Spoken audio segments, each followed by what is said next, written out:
quintessential weapons from the long-running years of tension between East and West. This extremely rugged, extremely capable battlefield helicopter with a very, very distinctive profile to it.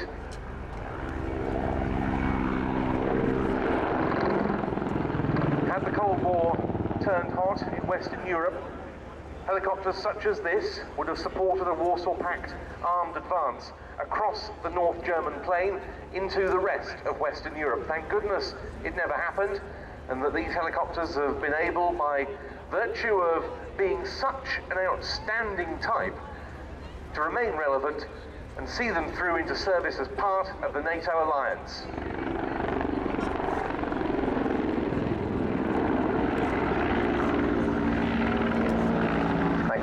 Not used on the German planes during the Cold War, but used to very good effect by the Russians in their war in Afghanistan. We are not afraid of the Russians, we are afraid of their helicopters. It was a quote that came from a very famous Mujahideen fighter. And in this very dark and menacing colour scheme, with a very menacing sound to it, you can see why. Yes, Hinds have been used in many, many conflicts. They had their combat debut with Ethiopia in their war of 1977-78 with Somalia. It was in Afghanistan, as Mark just mentioned, that it really proved its worth, and it also proved the worth of refining the concept of both the design and the concept of operations, because it was developed by the Mil Design Bureau in the Soviet Union as an armed assault helicopter, building on the earlier Mi-8 HIP transport, of which we'll see a later version later on in the program. And this meant it wasn't just an attack helicopter like the Apache, which of course came much later, but that it had significant troop carrying, infantry lift capabilities. Those troops on board able to mount weapons on the side windows. But that didn't last all that long. The early Hinds had a very different cockpit configuration to this, with a lot of glazing and side-by-side seating. What we have here is the familiar Hind profile, which came a bit later, replacing that glazed area with two separate tandem cockpits, putting the gunner in front and the pilot behind.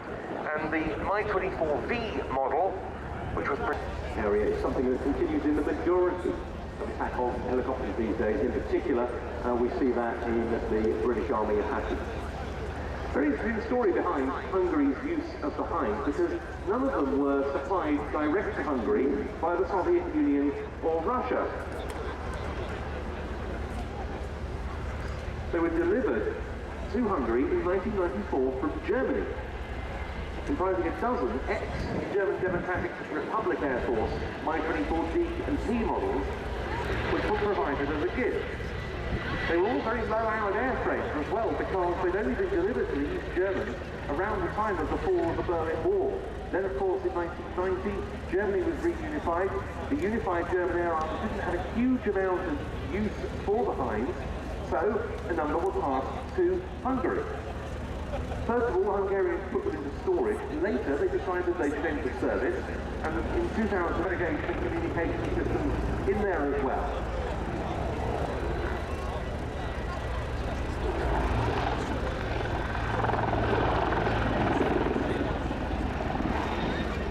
We're watching this very good display. We need to remember this is a roll demo. This is not just a pretty showing off of the capability of the helicopter. This is showing you how the aircraft is able to get into and out of confined spaces, and with the manoeuvrability, how weapons, whether they be foresighted or off-foresighted weapons, can be brought to bear upon the enemy. Hungary now plans to keep its fleet of Hinds in service until at least 2025, and their roles are being expanded to include support to the civilian populace in areas such as flood or disaster relief. And Hungary is currently in the midst of significantly improving its helicopter capabilities. They are having 20 Airbus X145Ms delivered, and they've also ordered 16 Airbus X225Ms, the Caracal Special Operations Combat Search and Rescue version of the Fukushima Cougar.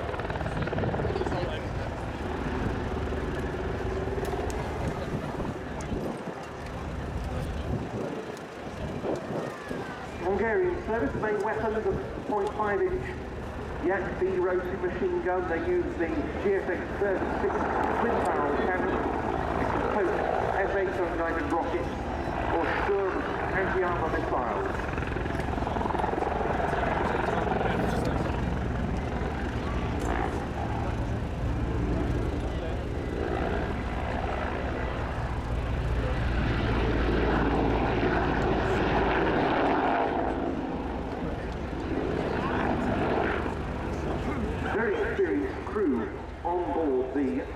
For this display, comprising Lieutenant Colonel Attila Sushta. He's an instructor test pilot on the Mi-24 with in excess of 2,500 hours on type and 3 deployments to Afghanistan under his belt. And with him is Lieutenant Colonel Sandor MkIV. He's also an instructor test pilot on the Hind with 1,750 hours on it, and he has undertaken 1 Afghan deployment.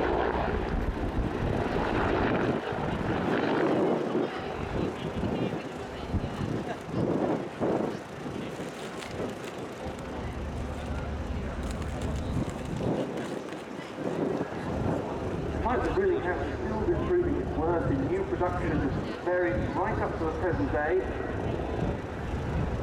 Hinds have been supplied to the newly formed Afghan Air Force by the Czech Republic, one of whose Hinds we'll see later.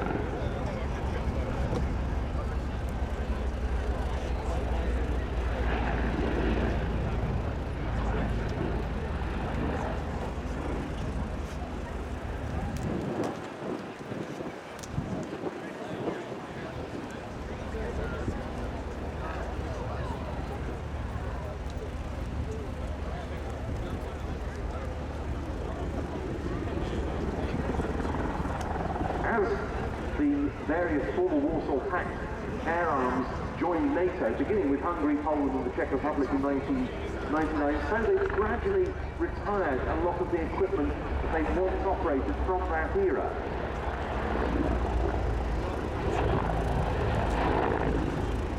And indeed, the Hinds of the Hungarian Air Force are now some of the very few remnants of that time to be found in the Hungarian military. If you think back to their great displays of the MiG-29 here in the past, well, they've all now long gone in favour of the Gripen. It's been a similar process in many of those other air forces, and we'll be referring to that later when we see the Czech helicopter duo of Hind and Hind.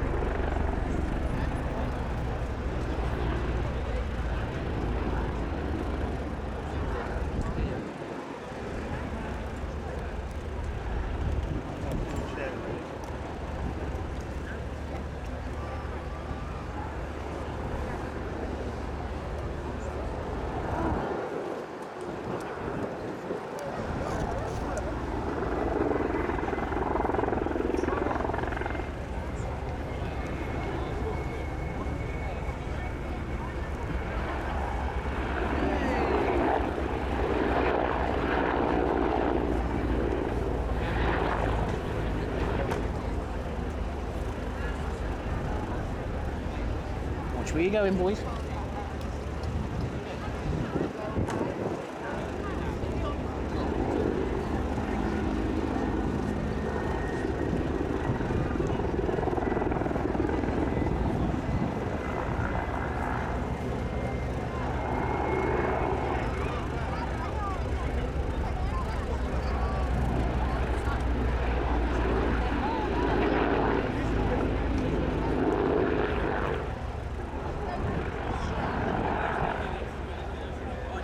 Just as distinctive and notable a design feature of the Hind of the cockpit are of course those stub wings on either side of the fuselage, on which can be mounted a variety of stores.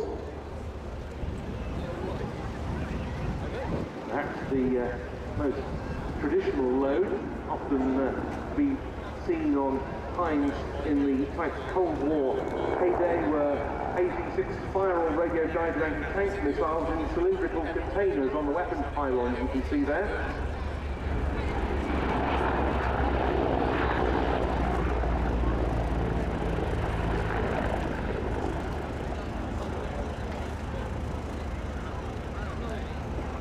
And equally big challenge for the former.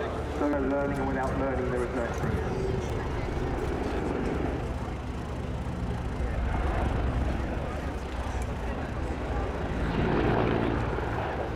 And there was also a significant language barrier to overcome in the early days, wasn't there? Because command of English is very important on multinational operations. It's very much the lingua franca, isn't it? And they, a lot of the older members of those air force, while incredibly capable aviators, didn't have the English language skills. No, and it is a fact that in some of the air forces, they have not allowed the transition from Soviet aircraft to the pilots across to the Western aircraft because they just they don't feel that their command of English language and their attitude towards safety and our tactics will carry across. But I was at the Air Force's flight